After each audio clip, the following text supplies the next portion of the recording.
Yeah, I'm talking about the ones that are. But I'm explaining this. It's important to understand. No, you're kind of changing the subject. Yes, I am sorry. But you've clarified I'm sorry that the media has falsely reported on this story. I don't know what you're talking about in terms of false reports. We are going to unapologetically enforce our immigration laws.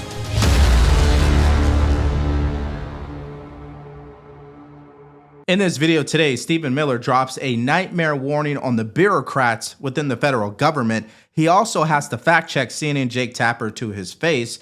Tom Homan fires back at deranged Reed. These stories and more in this video today, but let's pick up where Jake Tapper is crying about mass deportations. Watch this. How does President Trump make sure that the effort to deport people who are not in this country legally doesn't end up hurting Americans who want safe borders, absolutely, but also don't want to see even more higher prices in groceries? Well, I mean, I'm sure it's not your position, Jake, you're just asking the question, that we should supply America's food with exploitative illegal alien labor. I obviously don't think that's what you're implying. Only 1% of alien workers in the entire country work in agriculture. The top destination for illegal aliens are large cities like New York, like Los Angeles, and small industrial towns, of course, all across the heartland, as we've seen with the Biden flights. None of those illegal aliens are doing farm work. Those 30,000 illegal aliens that Joe Biden dumped into Springfield. I'm talking about the ones that are. But I'm explaining this. It's important to understand. No, you're kind of changing the subject. I mean, I'm talking about the ones. I will give me 30 minutes. I'll go as deep as you want on this. We don't have 30 your audience. I don't have a 30. I'm talking about the ones that work in the agriculture industry. I'm you can explaining come back to you and we your can talk audience. about the ones in the cities. I swear. I'll do the whole answer. Okay, I have to stop it because I don't want you to forget the point that he made. He said only 1% work in agriculture. So when the media is going out there and continuing to push this narrative that if Trump executes mass deportations, the prices of groceries are going to go up because they're going to deport people who are picking crops. Now, I'm of the opinion, and I'm sure you are as well, that Tom Homan and ICE is not concerned right now with people picking crops. They're concerned with the actual criminals. But CNN and these other networks, they want to focus on people picking crops. That's not what this is about right now. And so I love Stephen Miller because he is a guy that the media cannot really handle. And you're going to find that out right now. The illegal aliens that Joe Biden brought into our country are not full stop doing farm work. They are not. The illegal aliens he brought in from Venezuela, from Haiti, from Nicaragua, they are not doing farm work. They are in our cities collecting welfare. As for the farmers, there is a guest worker program that President Trump supports. Over time as well, we will transition into automation, so we'll never have to have this conversation ever again. But there's no universe in which this nation is going to allow the previous president to flood our nation with millions and millions of illegal aliens who just get to stay here. And we are especially not going to allow a subset of those illegal aliens to rape and murder our citizens. So we are going to unapologetically enforce our immigration laws. And as I'm sure you will celebrate, we are going to unleash the power and might of the U.S. government to eradicate the presence of transnational threats on our soil. Now, this level of confidence and command of this situation as it pertains to border security absolutely makes people like Jake Tapper uncomfortable. Why is that? Because they are not of the mindset of being aggressive on this issue. They would rather be passive. I'm going to show you a prime example because right after this interview with Stephen Miller, you know what they end up doing? They focus on a DACA recipient instead of focusing on the fact that in New York City, they were able to apprehend an illegal alien who's part of a notorious gang and 24 other violent criminals as well. Let me just show you that right now. Federal agents arrested a high-ranking member of the Tren de Aragua gang overnight. The gang member has a criminal history that includes burglary, kidnapping, extortion, firearms possession, and other charges. Officials say he has committed multiple violent crimes in New York City as well as in Aurora, Colorado. Homeland Security Secretary Kristi Noem was on scene as the New York crackdown happened, and she splashed these images on social media, essentially making something of a show of it. So far, more than 24 undocumented migrants are in custody, but the operation is still ongoing. CNN's Gloria Pezmino has more on this crackdown for us. Fear and uncertainty in New York City's immigrant community as federal law enforcement agencies launch immigration enforcement operations expected to last several days. I feel scared, I feel nervous, I feel anxious. Sarahi Marquez, a DACA recipient, was brought to the United States by her parents when she was 6 years old. She has degrees in psychology and biology and helps run the family restaurant here on Staten Island. For the past 2 weeks, workers have become increasingly panicked. We work long days. We're just trying to make a better place, and I wanted to speak out and not let fear intimidate me.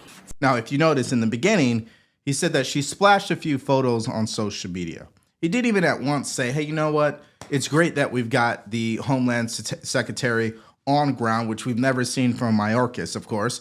I didn't hear anything about, hey, it's great that they were able to apprehend 24 violent illegal criminals, especially someone from that notorious gang. I didn't hear any of that. They wanted to go immediately into a story to tug on people's heartstrings when we know this operation isn't about DACA recipients. Now, the big controversy of today is Trump obviously putting a pause on these funding programs within the federal government, which caused the media to falsely report that he was ending Medicaid and SNAP and programs of the like.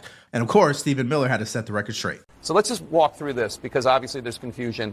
Is this pause going to affect Medicaid? It does not affect any service that the government is required to provide. It does not affect any entitlement. It does not affect any service to citizens. It does not affect any individual benefit, any public assistance program, or anything of that nature.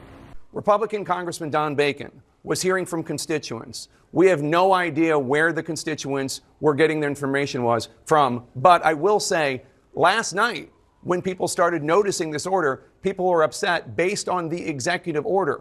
I was hearing from them directly. The executive order, Jake, the executive order was issued 7 days ago. I understand that, but it was going when the word got out. This is an OMB guidance document. Right, exactly. Look, and when that went out, people got it. Yes. And you heard Congressman Don Bacon saying he was worried. Yes. Now he's not, but he was worried that before school programs and after school programs in Nebraska were going to be affected. I'm sorry. But you've clarified the media. I'm sorry that the media has falsely reported on this story. I don't know what you're talking about in terms of false reports. It's a broadly written executive order, and there's you're conflating two different things. Stephen, an executive order was issued a week ago. There were some and then there was the memo. There were some bureaucrats in the federal government who tried to push out money, billions of dollars, for wicked and pernicious purposes that had to be frozen. Okay, so two things. I mean, Jake Tapper, can you please stop fiddling around with your papers there? It's so distracting. And clearly that must mean that he's either nervous or he doesn't know what he's talking about. That's my own personal opinion, of course.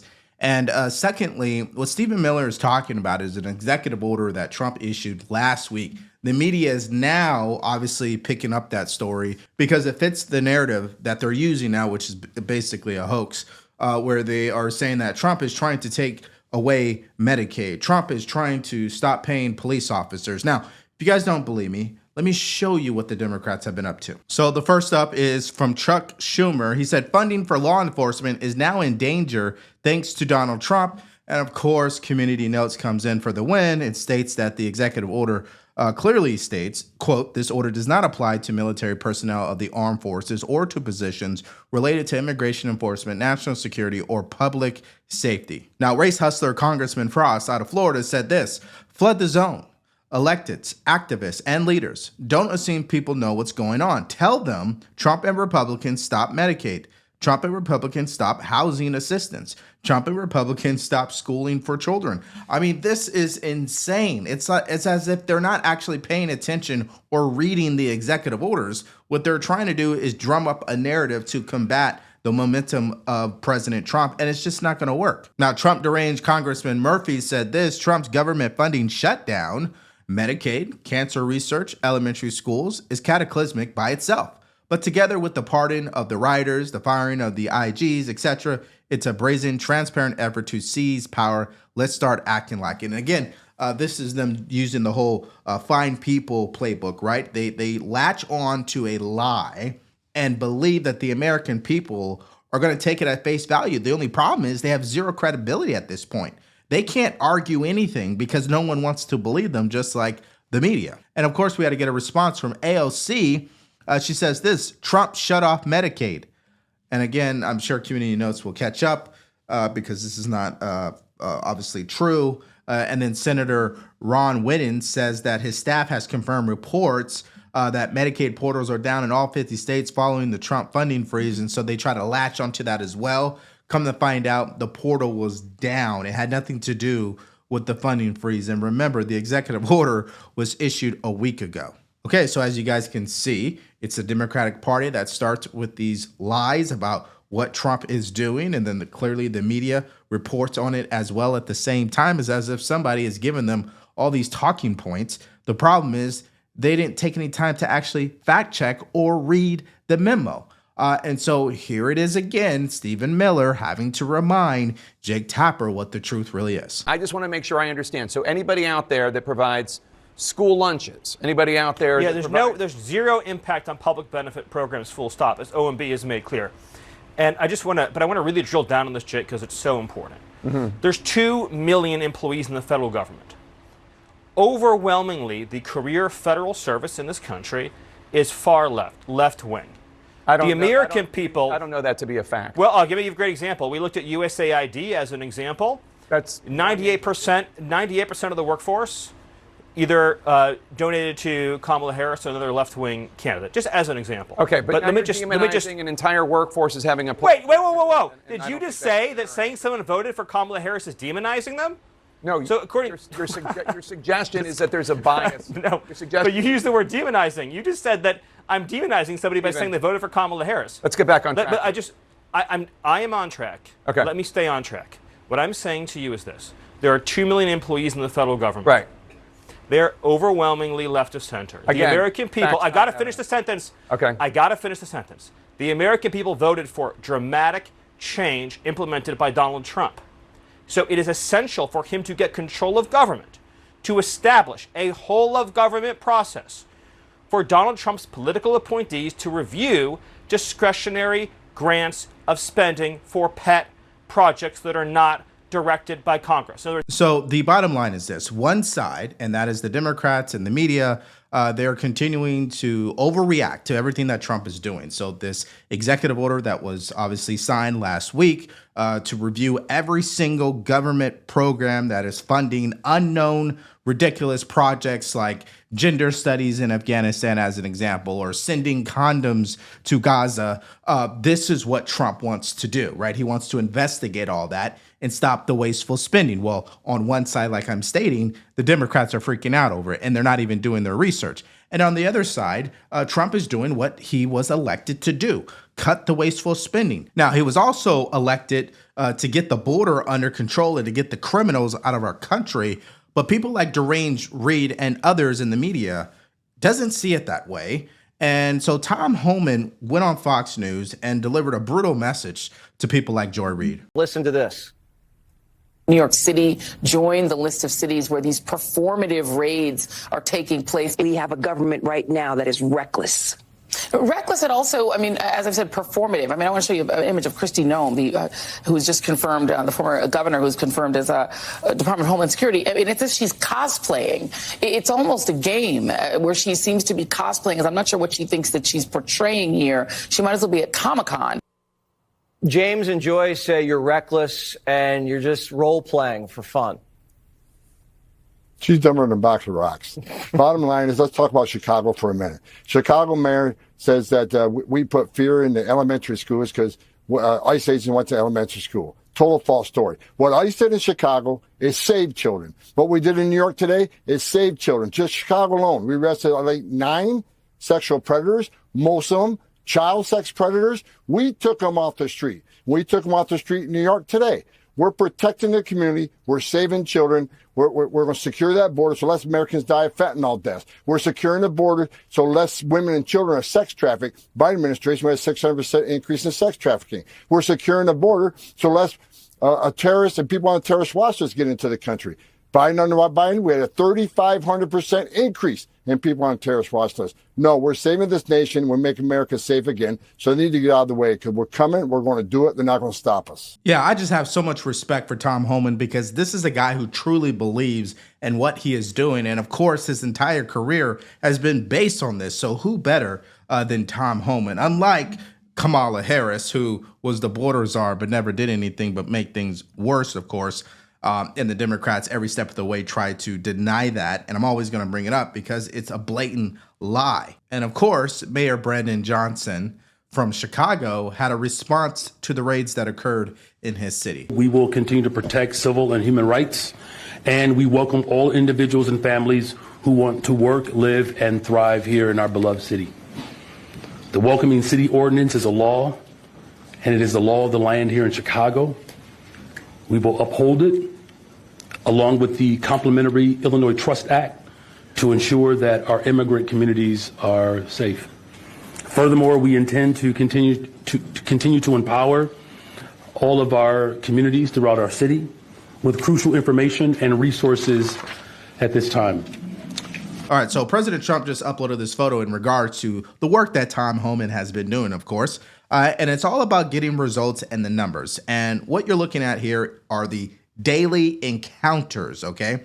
And so it's a daily average, and the highest it got up to was on January 19th, 2,516. Now, the latest is 331, an average of a 92% drop in encounters for border security. Now, I don't care what you think about Tom Homan or President Trump or anything about this matter.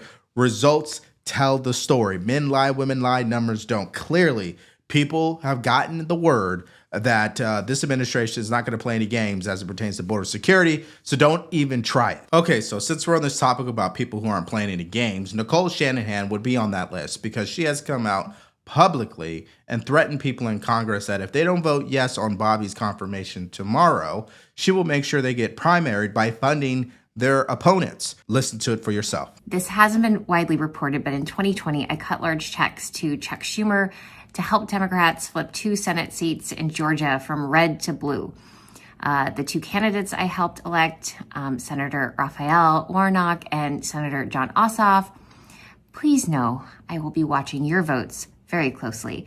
I will make it my personal mission that you lose your seats in the Senate if you vote against the future health of America's children. And more than that, I also want to say to Senators Mitch McConnell, Lindsey Graham, Lisa Murkowski, Susan Collins, Bill Cassidy, Tom Tillis, James Lankford, Cory Booker, John Fetterman, Bernie Sanders, and Catherine Cortez Masto, this is a bipartisan message, and it comes directly from me. While Bobby may be willing to play nice, I won't. If you vote against him, I will personally fund challengers to primary you in your next election, and I will enlist hundreds of thousands to join me. Now, there's overwhelming support for Bobby, okay? You got the owner of the LA Times coming out and putting this up. I had not met Bobby until a few months ago. The more I got to know him, I truly believe he has the American public's best interests at heart. I have worried about toxins and the cause of cancer my entire career as a physician scientist. I really hope he is confirmed tomorrow. And then Charlie Kirk put this up. I'm afraid Republican senators are going to learn the power of Maha the hard way, because we know there are a few that are just hard-nosed, okay? And here's the bottom line. I don't understand how they can justify it, only because results tell the story. If children are already sick and we have all these diseases in the amount we've never had in this country's history, what leg do they have to really stand on to deny his nomination? I just don't get it. And Scott Presser also put this up tomorrow morning. Please call each of your senators and ask them to vote yes on Bobby for HHS. To our dear Maha community, we stand united. Now, these people are so desperate that they got fake doctors with fake names to say that they are signing a petition to stop Bobby's nomination. And of course, this got exposed. I'm not even going to go any deeper than that because they're just that petty.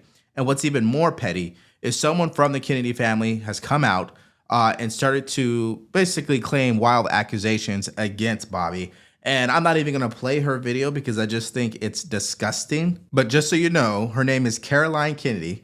And she used to be a person that people said had class. She no longer does, because we know the timing is suspicious, okay? There's no question. She also supported President Biden for 4 years and thought that he would be able to beat Trump. And so that's how we know where she's at in her mind. But she recorded this video going on and on and on about how terrible Bobby is. It's the whole orange man bad syndrome, but it's in regards to Bobby. And so I'm not even going to give her the light of day on this, but I'm just making you guys aware of what's taking place and the monumental hearing tomorrow. Okay, so here's my question for you guys to answer in the comment section. If there's one piece of advice that you could give the Democratic Party, what would it be? Because we know Trump is on a roll right now. The momentum is his. He has the leverage and the support of the American people.